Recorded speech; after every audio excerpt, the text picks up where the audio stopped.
Well, now that we have covered the basic terminologies and introductory concepts about probability, let's talk about the big topic of this module, and that is probability itself. Well, the purpose of probability is to quantify the likelihood of an event. And we quantify this likelihood by assigning a number between 0 and 1 to that event. 0 indicating 0% likelihood or chance, and 1 indicating 100% chance. So that's how we sometimes do that in terms of percentage. But between 0 and 1, or between 0% and 100%, indicating the same thing. And as you know, larger numbers implies a greater likelihood. The notation that we use for indicating probability is here. P of A indicates probability of event A. And one of the ways to calculate probability of an event, let's say event A, is by counting.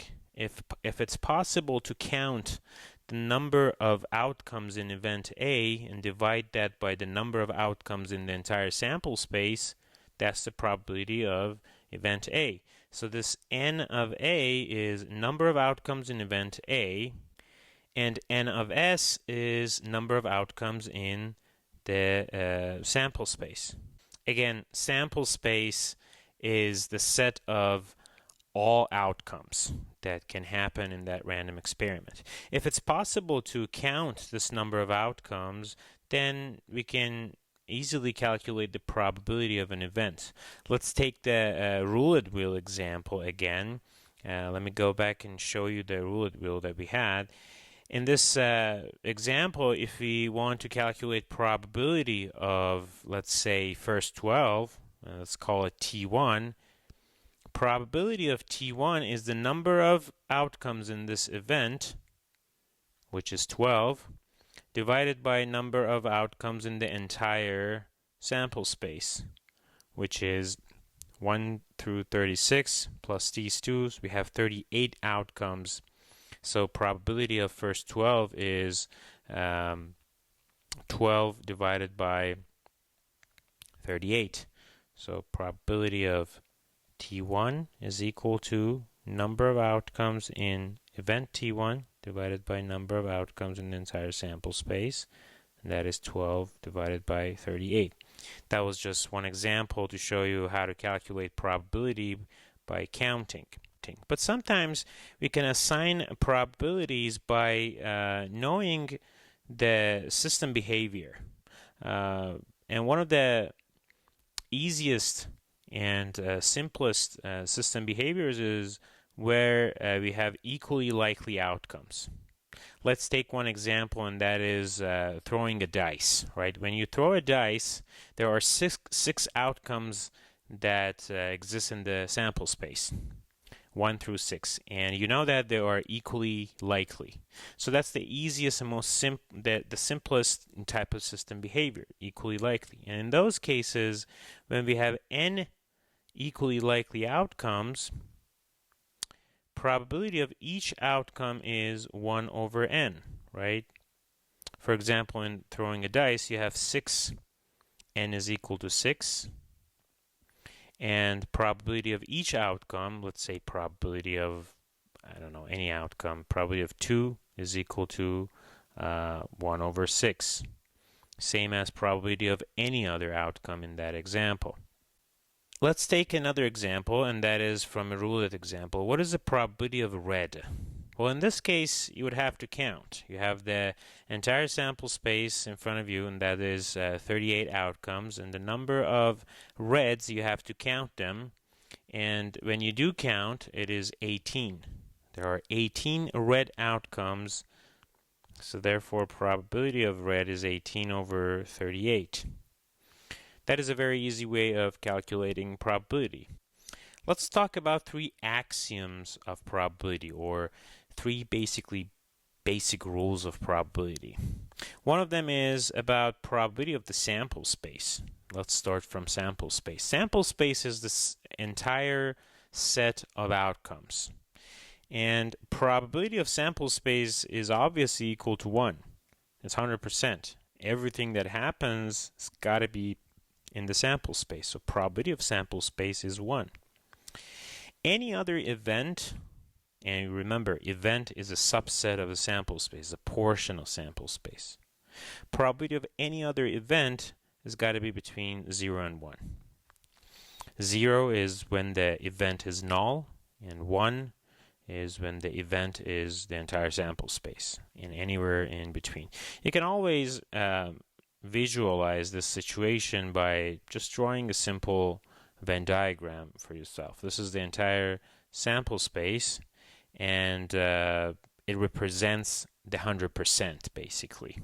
And any event here, let's call this event A, is between 0 and 1. For mutually exclusive event B1 and B2, probability of B1 union B2 is equal to probability of B1 plus probability of B2. And I want to emphasize here on for mutually exclusive events. Only for mutually exclusive events this is true. Probability of the union is the addition of the probabilities. And again, we can take an example from a roulette wheel. Let's say probability of black union red. How's that? These are two mutually exclusive events because black and red do not intersect. They don't have any intersections.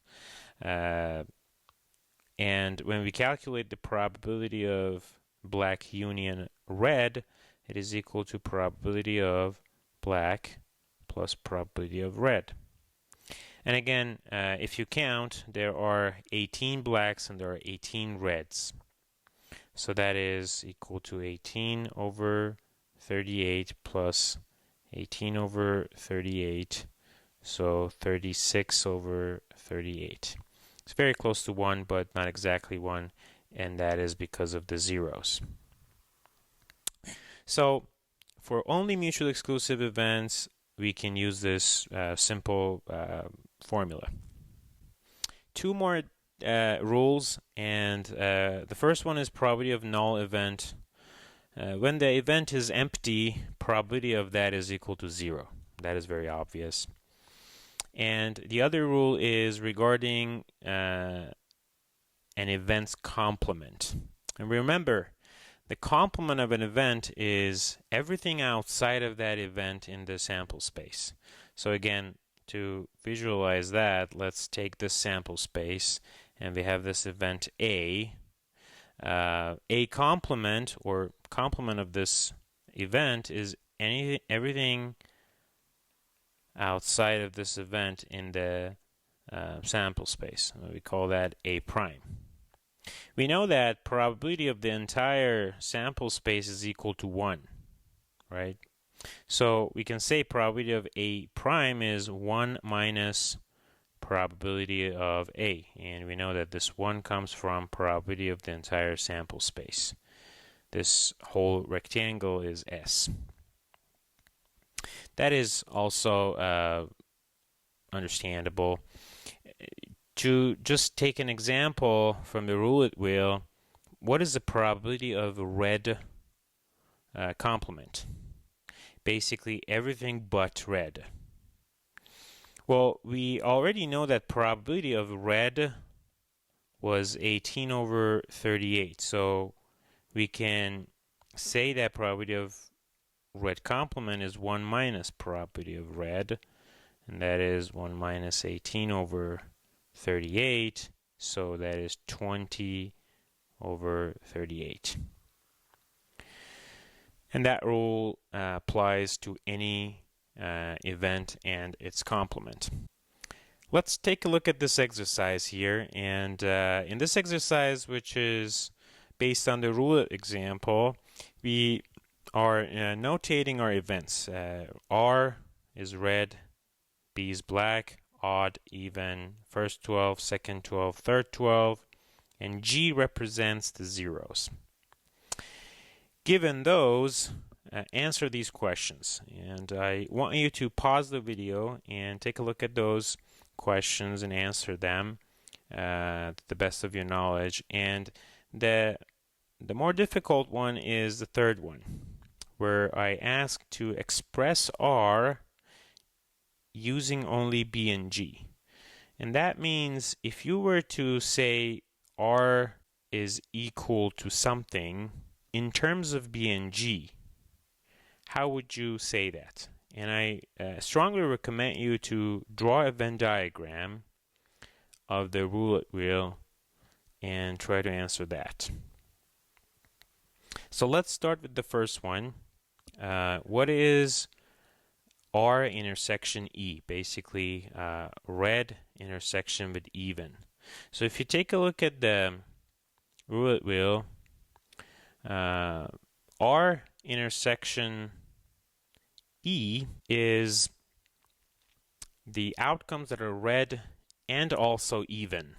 So starting from 12, 14, 16, 18, 30, 32, 34, and 36. So these are the outcomes that are both red and even. So in this part of the problem, we have to basically specify these outcomes. So I'm just going to write them down here. I want to specify something here, and that is this question didn't ask for probability of R intersection E. It's just asking what is R intersection E. In those cases, you would just have to list the outcomes. If the question was asking for probability of R intersection E, then you would have to count. So here's 1, 2, 3, 4, 5, 6, 7, 8. So you could say if it's 8 divided by 38. But we're not asking that. The second part, what is the red intersection black? Well, red intersection black, you can't have an outcome in the roulette wheel that is both red and black. So that is basically a null event, an empty set. I want to leave the third one for the last. Let's take a look at the fourth one. Are T1 and T2 mutually exclusive? Well, if you go back a few slides back, you see that the mutually exclusive condition is when those two events has an intersection of null.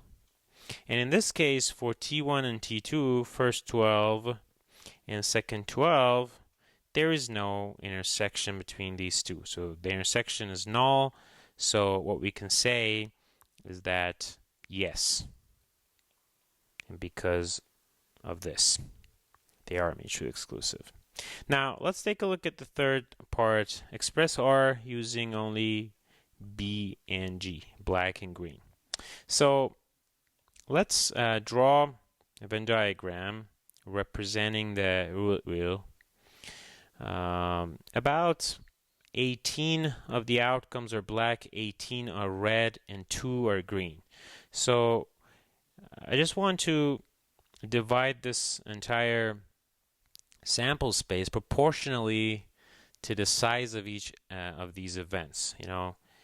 18, 18, and 2, right? So we can say this part is the black outcomes, the red outcomes, and the green. And green is a smaller area because there's only 2 outcomes in there. It's 0 and 00. And they don't have any intersection with each other, as you can see here. They are disjoint. They are mutually exclusive. So if you want to express R, this part, in terms of black and G, what would you say? If you just want to say it in simple words, you would say it's everything outside of black or green, right? So let's just write that down in terms of what we learn. So if you put black and G together, union of them, everything outside of that is red. So complement. So complement of that is red. You can also, apply this complement to the individual pieces inside this parentheses, and that would be complement intersection G complement. That is also correct. So that was what we had to talk about probability. We're going to look at a few examples in the next video.